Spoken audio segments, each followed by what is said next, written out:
बीच UP के कई जिलों में बर्बादी वाली बारिश हुई। ऐसी हालत हो गई कि गांव के गांव डूब गए, क्योंकि उत्तर प्रदेश के कई जिलों से आसमान से भी आफत बरसी और पड़ोसी देश नेपाल ने भी पानी छोड़ दिया।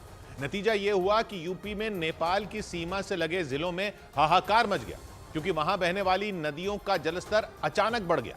सबसे बुरा हाल लखीमपुर खीरी और पीलीभीत में हुआ, क्योंकि शारदा और घाघरा नदी ने रौद्र रूप ले लिया। ये नदियां ऐसे बही मानो गांव के गांव उनमें समा जाएंगे। लखीमपुर खीरी में तो ऐसा हाल हो गया कि लोगों को अपना घर छोड़कर जाना पड़ा, क्योंकि वहां घर डूब गए, खेत डूब गए, हैंडपंप भी आधे से ज्यादा डूबे दिखे। पानी से लबालब भरी सड़कों पर सड़क का नामो निशान नजर नहीं आया, क्योंकि वो नदी की लहरों में समा गई।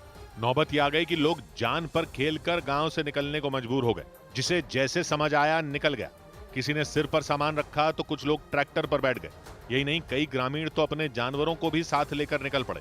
कुछ लोग तो छोटे छोटे बच्चों को गोद में लेकर घुटनों तक भरे पानी से होकर गुजरे। लोग अपने घरों का सामान लेकर अब यहाँ से पलायन करते हुए, क्योंकि बाढ़ का पानी लगातार बढ़ रहा है। बताया गया कि बारिश और नेपाल से पानी छोड़े जाने के बाद लखीमपुर खीरी के कई गांवों का हाल ऐसा ही हो गया, और इसके बाद लोग जरूरी सामान और बच्चों को लेकर गांव से निकल पड़े। हालात बिगड़ते देखकर प्रशासन ने आसपास कई राहत शिविर बनाए और लोग पानी में डूबे अपने घरों को छोड़कर उन्हीं शिविरों में शरण लेने के लिए निकल गए। लेकिन अपना घर छोड़कर निकले इन लोगों में कुछ लोगों को तो यह पता ही नहीं था कि वो कहां जाएंगे। कहाँ रहेंगे आप? अब तहाँ सब हुई तहाँ जेबे। लखीमपुर खीरी की तरह ही पीलीभीत में भी बारिश बर्बादी लाई। वहां जबरदस्त बारिश की वजह से इंसान ही नहीं जानवर भी परेशान हो गए, क्योंकि वहां की एक कॉलोनी में बाढ़ के पानी के साथ साथ मगरमच्छ भी घुस गए। एक पुल पर तो मगरमच्छों ने डेरा ही डाल दिया, तो वहीं एक मगरमच्छ एक कुत्ते को पकड़ने के चक्कर में मकान के चबूतरे पर आ गया। पीलीभीत के कई रिहायशी इलाकों में भी मगरमच्छ दिखने की खबरें आई, और बताया गया कि पीलीभीत के ये वो इलाके हैं जहां जबरदस्त बारिश के बाद उफान पर आई नदियों का पानी घुसा। बताया गया कि पीलीभीत के करीब 150 गांवों के लोग बाढ़ से प्रभावित हुए। उनकी मदद के लिए एसडीआरएफ के जवानों ने दिन रात एक कर दिया। एक दिन पहले वायुसेना को भी मदद के लिए आना पड़ा था, और उसकी बचाव टीम ने हेलीकॉप्टर के जरिए बाढ़ में फंसे पीलीभीत के कई लोगों को बचाया था। नेपाल की सीमा से लगे यूपी के बलरामपुर में भी बाढ़ ने लोगों की हालत खराब कर दी। वहां सड़क पर दरिया बहना शुरू हो गया, और इसी तेज धार में लोगों ने जान जोखिम में डाली और बाइक पर बैठकर तेज लहरों को पार किया। कई मकानों के आसपास तो पानी ऐसा बहा जैसे कोई नदी बह रही हो। यूपी के 7 जिले नेपाल की सीमा से लगते हैं। इनमें पीलीभीत, लखीमपुर खीरी और बलरामपुर के अलावा बहराइच, श्रावस्ती, सिद्धार्थनगर और महाराजगंज शामिल हैं। बताया गया कि नेपाल में जबरदस्त बारिश के बाद वहां से 3 लाख क्यूसेक से ज्यादा पानी छोड़ा गया, और इससे शारदा और घाघरा नदियों ने खतरनाक रूप ले लिया और यूपी के कई जिलों पर आफत आ गई। वैसे नेपाल से आई पानी के अलावा यूपी के कई जिलों में हुई जबरदस्त बारिश भी लोगों की परेशानी की वजह बनी। मुरादाबाद में तो लगातार पानी बरसा। इस वजह से रामगंगा नदी ने डराना शुरू कर दिया, और कई गांवों पर मुसीबत आ गई, क्योंकि इन गांवों में इतना पानी भर गया कि लोग बेघर हो गए। एक गांव को तो मुख्य सड़क से जोड़ने वाली सड़क पर ही कमर तक पानी भर गया, और लोग अपना सामान लेकर कमर तक भरे पानी से होकर निकले। 2 लोगों ने पानी से बाइक भी निकाली। इस पानी से कुछ लोग जानवर भी लेकर निकले। हालत ऐसी हो गई कि लोगों की फसल बर्बाद हो गई। फिर नुकसान धान पके हुए वाले और जो से धान लगा रहे धान की और नई पौधे वो सब बेकार हो गए।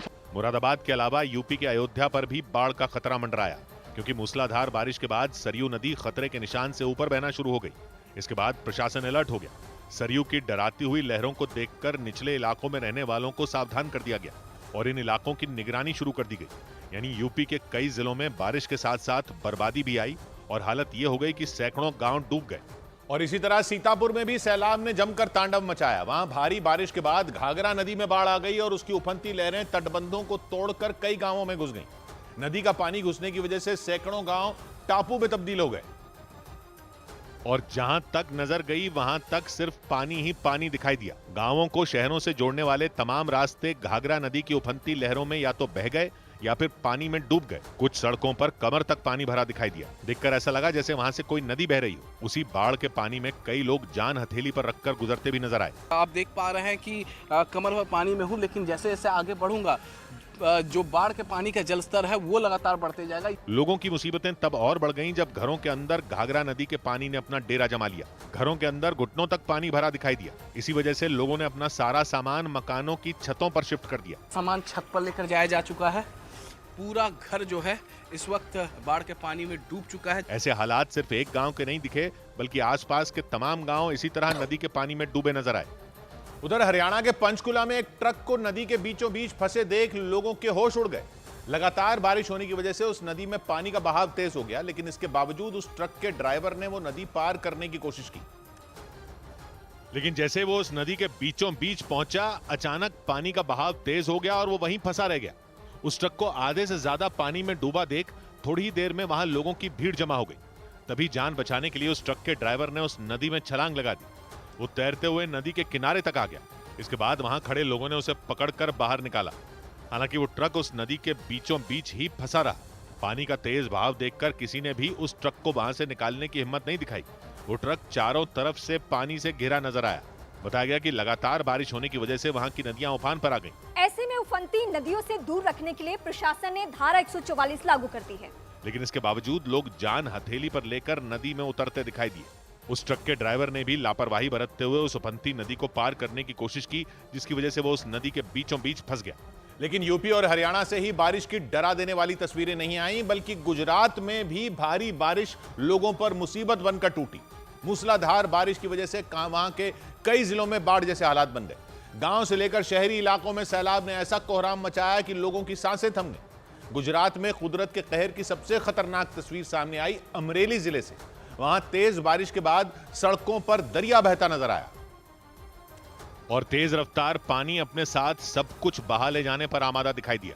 सड़कों पर बहते सैलाब में कार फंस गई। पानी की रफ्तार देखकर ऐसा लगा मानो वो अपने साथ उस कार को किसी खिलौने की तरह बहा ले जाएगा।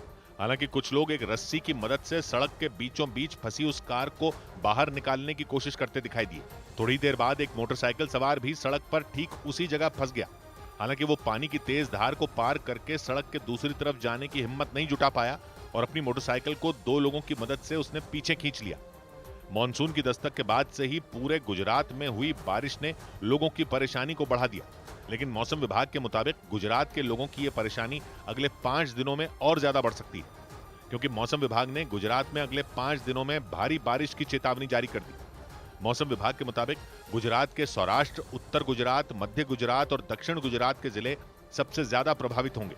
और इसका मतलब यह कि अगले 5 दिन गुजरात के लोगों के लिए आसमान से आफत बरस सकती है। हालांकि मौसम विभाग के अलर्ट से पहले ही अपना ट्रेलर दिखाना शुरू कर दिया। समंदर के नजदीक बसे गिर सोमनाथ जिले में कुछ ही घंटों में जोरदार बारिश हो गई और हालात ये हो गए कि सोमनाथ मंदिर का शिखर और उस पर लगा झंडा भी धुंधला नजर आने लगा। तेज बारिश के बाद मंदिर परिसर में कई जगह पानी भर गया। मूसलाधार बारिश के साथ चलने वाली तेज हवाओं की वजह से समंदर की लहरें उफान मारती दिखाई दी। गुजरात का गिर सोमनाथ जिला अरब सागर के बिल्कुल किनारे बसा है। तेज बारिश के अनुमान के साथ ही मौसम विभाग ने लोगों को अगले 5 दिन समंदर के किनारे से दूर रहने की सलाह दी। गिर सोमनाथ की तरह तेज बारिश ने गुजरात के अमरेली जिले में भी हाहाकार मचा दिया। मूसलाधार बारिश से देवगाम नदी में पानी इतना ज्यादा बढ़ गया कि वो किनारों को तोड़ते हुए गांवों में घुस गया। वहां से डरा देने वाली तस्वीरें सामने आई। नदी का पानी सड़क के ऊपर से तेज रफ्तार के साथ बहता दिखाई दिया।